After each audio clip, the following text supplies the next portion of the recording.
Hi everyone.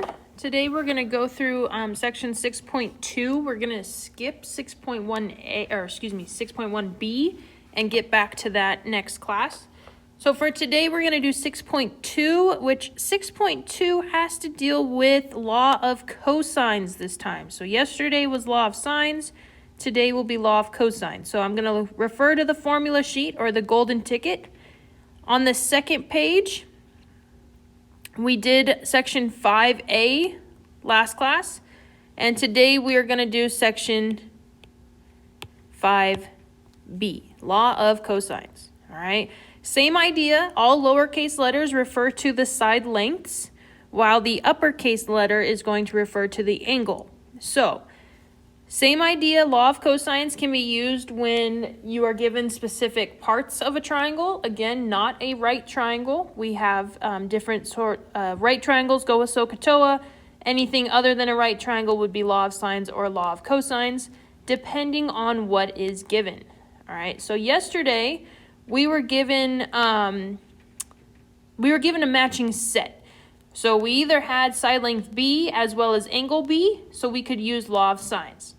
Where law of cosines is going to be helpful is if we don't have a matching set, we're going to refer to this formula here.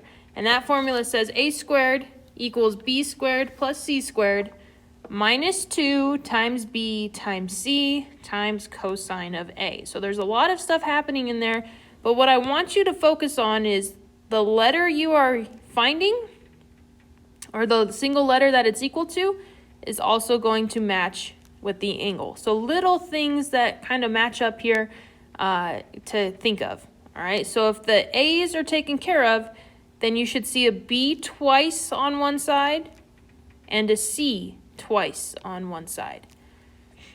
So little patterns to help you guys think about. Okay, again, we're going to start with why this formula came to be. And what I want to point out to you guys on this first page here before we go into this is we have Pythagorean identities, and we're going to go into these more in depth as the semester continues, but we are in fact going to have to use this identity in our proof here in a second. So it says sine squared theta plus cosine squared theta equals 1. So whenever you see a sine squared of some value of some angle, in this case theta, plus a cosine squared of the same angle theta, we can change that out to be a 1. We can use substitution and switch that out to be 1. And I'm just bringing this about because it comes up in the proof of deriving the law of cosines. So I want to bring that up now so you guys can see it. And it looks like I don't have that law of cosines. I don't believe I do. One second. Let me get that here. Worksheets deriving, and I will do the answers. Export. All right, so it should be here now. And we have law of cosines somewhere.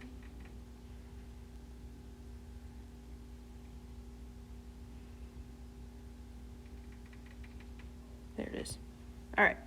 So for our first page, we got deriving law of cosines. All right. Again, the document's not going to let me write on this one, so just follow along. If you need my teacher copy, those are posted in Teams as well. So if you want to look at what triangle I'm referring to, you can look there. Okay.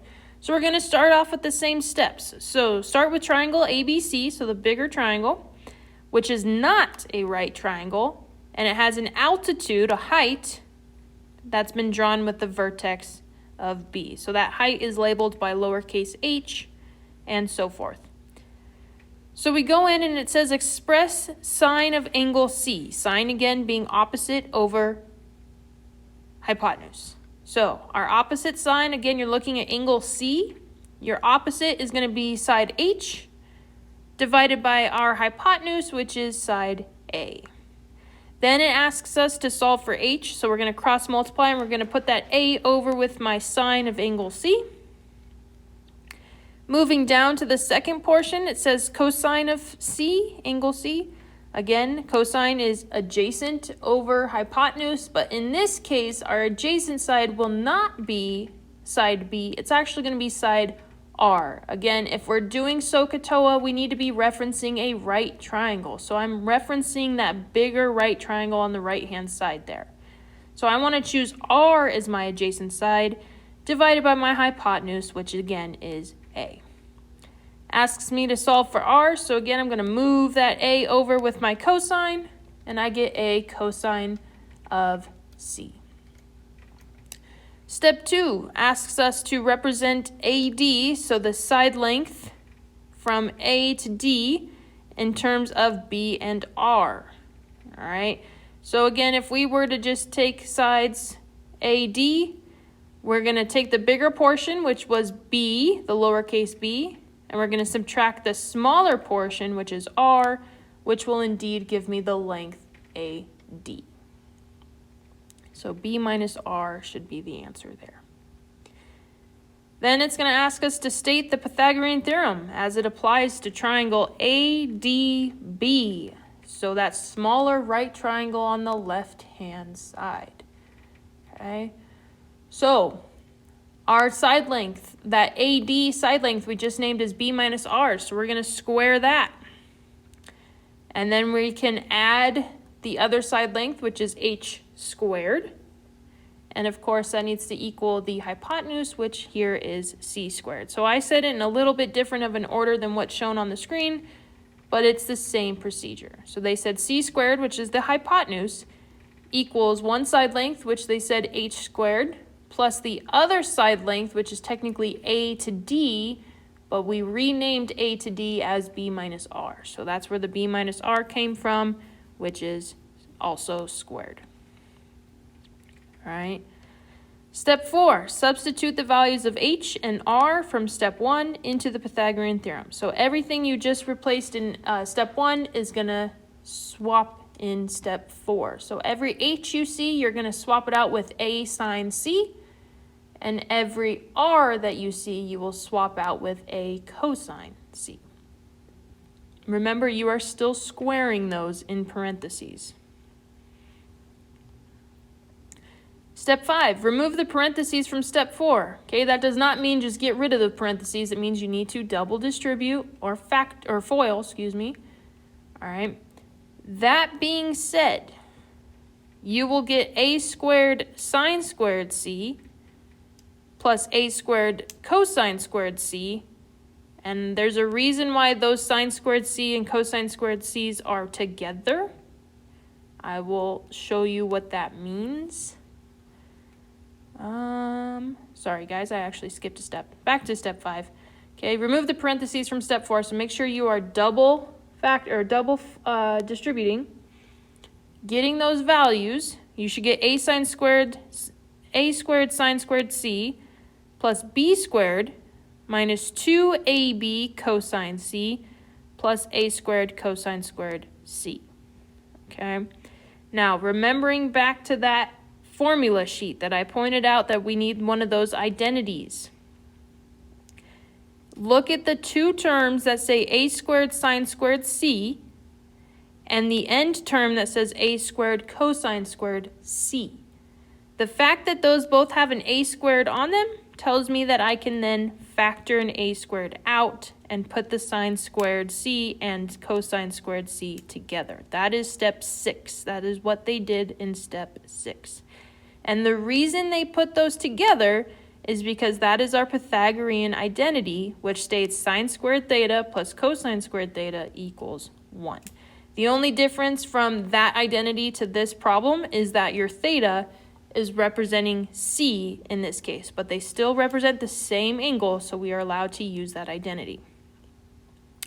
So in those parentheses on step 6, I can swap it out with a 1 now, which A squared times 1 is still going to be A squared. And that leaves me with step 7, where I have my identity.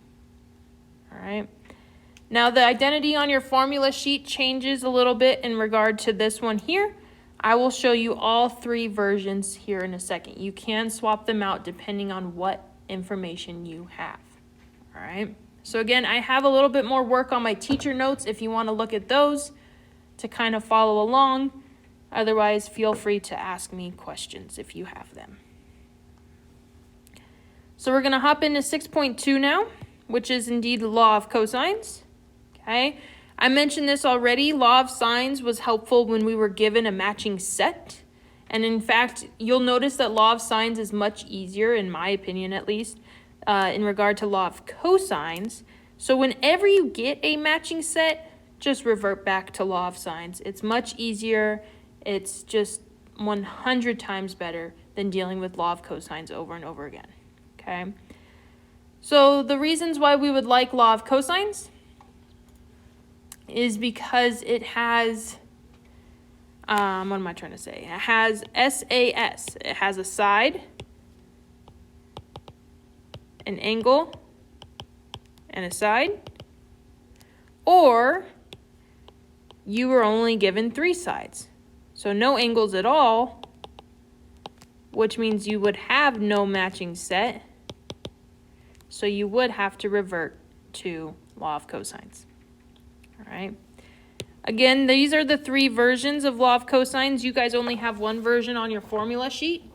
But I talked about this at the beginning. It's really just the patterns. So whatever side length you are solving for matches with the angle you have every single time.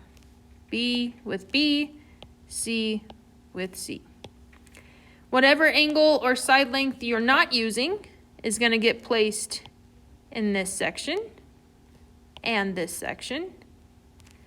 You always have a -2, and you're always going to multiply by those same 2 pieces that you didn't have. Okay, and of course, if I'm using law of cosines, I better have cosine in my equation and not sine. Okay, so make sure you're using cosine in those. All right, so let's practice this. You will need your graphing calculator on these questions again.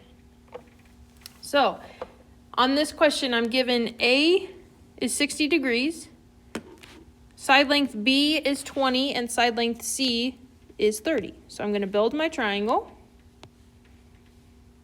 labeling A, B, C. A is 60 degrees, B is 20, C is 30. All right, so right away I want to check for law of sines. However, I don't have enough information. I don't have that matching set with angle A. So that might be my first step in law of cosines so that I can get that matching set. That is what I would prefer. Okay, so I see that I have the degree measure of A. So now I want to find the side length A. So that tells me I want to find side A, which is lowercase a. And I'm going to use this formula here. If I'm finding side length A, then that tells me my B squared and my C squared need to get added together. Then I have to subtract 2 times B times C, cosine of angle A. So that's the formula I'm going to use. And the best part about this formula too, why I chose this, is because each one of these pieces can get swapped out based off of what I was given. So now I have A squared equals B, which was 20 squared, plus C, which was 30 squared, minus 2 times 20 times 30 times cosine of 60 degrees. All right. The biggest opportunity for an error is right here with that 2, 20, and 30. Okay, it is all getting multiplied. So when we go to use the calculator, add those extra sets of parentheses so that your calculator doesn't think that that's 22,030. All right, add those parentheses so your calculator knows you are multiplying.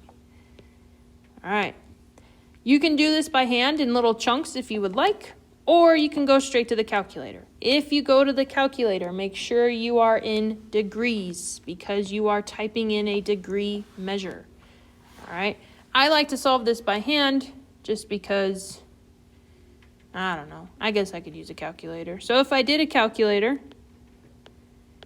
I still have A squared equals, and in the calculator we should get 700 for that right-hand side. So again, I typed all of that into the calculator, and it should tell you it is in it is 700. From there, again, you're solving for a. You're not solving for a squared. So now I have to do one extra step and square root both sides so that I can get an a out. And I'm solving for a length, and they ask me to solve to the nearest tenth. So this is going to be about 26.5 for my length. And as soon as I know it, let's add it to the picture. All right.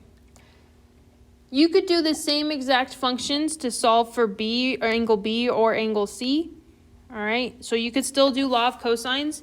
You would just have to solve for whatever angle you were looking for. All right. Again, always shoot for law of sines. It's much easier in my opinion, and I think it would be much easier for you guys as well. So as soon as I know that A is 26.5, I'm going to use that as my matching piece. All right, I understand I technically did round my A. However, it's not too much rounded. I rounded at the end, and I want to use it in my work. All right, this is the time where you can use a rounded value. So if I have a matching set, I can now revert to sine, law of cosines, sine 60 over 26.5, because that's the matching piece. And let's say I want to solve for B. I want to solve for angle B. So I'm going to set it equal to sine of angle B divided by my length of B, which was 20. Just like last class, now I can cross multiply. That gives me 20 sine 60 equals 26.5 sine B. All right. Divide both sides by 26.5 only to get rid of that 26.5 in front. You're solving for B, so we're trying to get B by itself. You can type that into the calculator on that left-hand side. So 20 sine of 60 divided by 26.5. That is going to give me roughly 0.653604 something something something equals, and we still have that sine B attached. Okay, thinking back to semester 1 material. Well, I'm solving for angle B. How do I get that sine out of there? Well, we have to inverse both sides, which again I can do on the calculator. So you're going to hit the second button, go down to sine, which will now give you the inverse sine. And then what I would do is take the answer. Don't retype this number because yes, it is a rounded number if you retype it. So take the answer from your previous work in the calculator, and it will then tell you that angle B has to equal, round to the nearest angle, yep, nearest degree. So this would be 41 degrees. So I know my B is 41 degrees, my A is 26.5. The only thing I'm missing is my last degree measure. Well, now we have two. The third angle is going to be whatever 180 is minus 41 minus 60. Which is 79.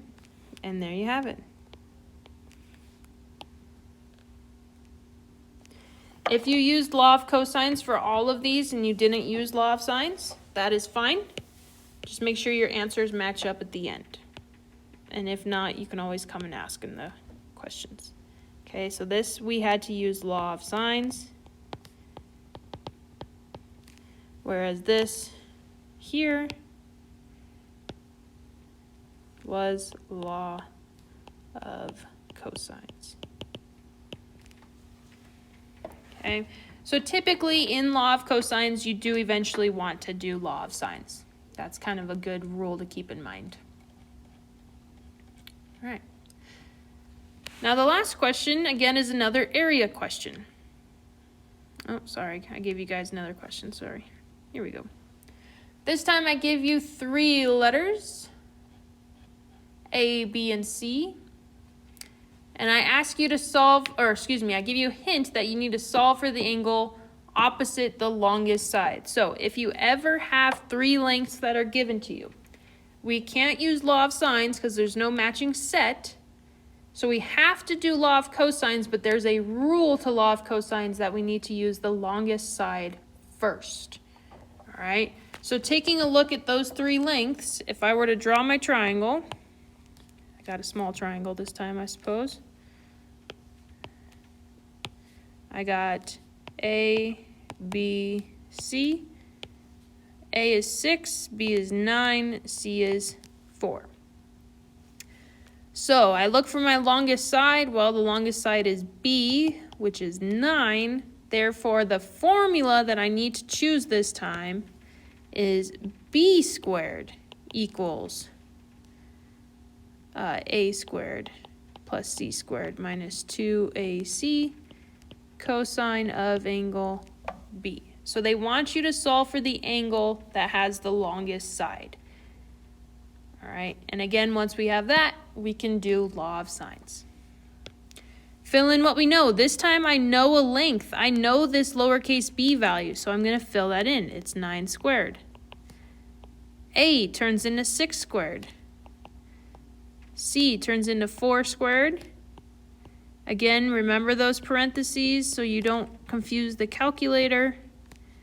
And we still have cosine b. Okay. This one, when we do the calculator, we have to do some work first prior to using the calculator. And the reason for that is because we don't know what this b value is. So there's a lot of work to get done prior to getting this all by itself. The calculator can't do that work unless we set it up for the calculator. So what I want to do is I want to just work out the numbers by hand. Of course, you can use the calculator if you forget what certain numbers equal. So 9 squared gives me 81. 36 plus 16 minus, and when I get to here, I'm just going to multiply those values together. So 2 times 6 times 4. And I believe that is going to give me, 48. But remember, you still have that minus out front, and remember that 48 is still attached to cosine b. All right, add our like terms. This 36 and 16 can become 52.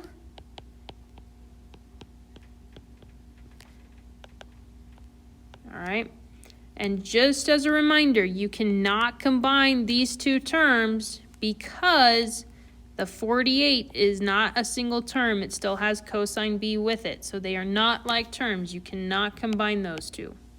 That's one error that I will most likely see. So I want to talk about it. What you can do, however, is you can take that 52 and move it to the other side, giving us 29 equals negative 48 cosine b.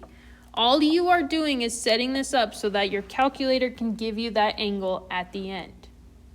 All right, so now I can divide both sides by negative 48. Because it's using multiplication, I need to divide it out to get rid of that multiplication. Keep it as a fraction in the calculator. It makes things easier, in my opinion. Up to you, though. And we got 29 divided by negative 48 equals, now it's just regular cosine b. Well, cosine b is all by itself. The only way to get rid of cosine is to now inverse cosine this. All right, so in the calculator, we would type in the inverse of cosine, again using the second button, then cosine. And you keep that fraction 29 divided by negative 48. That way you don't round. And that will give us our angle B. And when we do that, we should get, when we round to the nearest degree, should be 127 degrees. All right. We just did law of cosines. I'm going to block this off here. I just found that B is 127 degrees. So that is now a matching set. Once I have a matching set, I can go to law of sines. So I have sine of 127 degrees divided by 9. And then you can solve for whichever angle you want left. I'm going to just do A. So I have sine of angle A divided by 6. Cross multiply. 6 sine 127 equals 9 sine of A. Divide both sides by 9. And then I'm just going to flip sides here. I get sine of A equals 6 sine 127 over 9. Again, to get sine all by itself, or to get A all by itself, we want to inverse sine everything. So in the calculator, I can type all of this. 6 sine 127 over 9. And again, if you have calculator issues, please hop on that call and ask us. All right? It's more than likely just typing it in incorrectly. So when we do A equals inverse sine of 6 sine 127 divided by 9, again, make sure you are in degrees. We should round and get A equals 32 degrees. So we have our A, we have our B, just got to find C. Well, once I have two angles, I can subtract that. Oops, not 40. I can subtract that from 180. And that will give me 21. So my C angle will be 21 degrees. And there we have it. So again, I did law of cosines first. Once I found a matching set, that took me here, which allowed me to now do law of sines. Okay. Any questions, please ask them. Now the last one is our last formula. The area of an oblique triangle if I gave you 3 sides only. And this formula, I believe, is also on your formula sheet, your golden ticket. Yes, it is. Okay. So I'm looking for the area of a triangle when I am only given 3 sides. And this formula is called Heron's formula. Just for a fun fact, that won't be a quiz or anything. But in case you were asked, that is the name of it. Okay. The only thing that's special about this triangle is it uses S's. And S's aren't given to us in that triangle. We have to first actually find the S. All right. S is 1/2 its perimeter. So if I were to add all of the sides of that triangle, I then need to take 1/2 of it, and then I can use that S. This is also on the formula sheet as well. Okay. But in order to do this formula, this area, I have to know this first. I have to find my S, my 1/2 perimeter. So we have one question down below to help us. Triangle ABC, get it built here, where A is 6, B is 16, and C is 18. And remember, if I give you units, make sure you include them. So they're all meters. So before I get started finding the area, I first need to find this S. I want to say side, but it's not side. Well, S is exactly 1/2 of the perimeter. So I need to add all those sides together. Multiply it by 1/2, and I should get 20. Now that I know that is 20, I can then use the area formula, plugging in the information that I know. So the square root of, and it's going to be kind of long here, 20 times 20 minus A, which was 6, times 20 minus b, which is 16.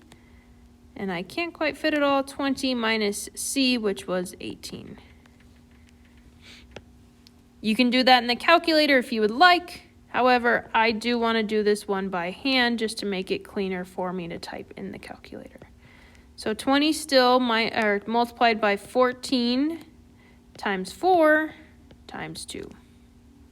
Just to make things a little bit easier for me in the calculator. And on the inside of that square root, I should get roughly 2,240. But of course, when I use the calculator and it tells me my answer, it does tell me to round to the nearest square meter. So that's going to be about 47 meters squared. All right. So again, remember these formulas are given. The only one that's technically not given, I suppose, are the 3 formulas here. I don't necessarily tell you guys all 3, but I do give you one on that formula sheet. So if you know one, you essentially know them all based off of that pattern. Okay.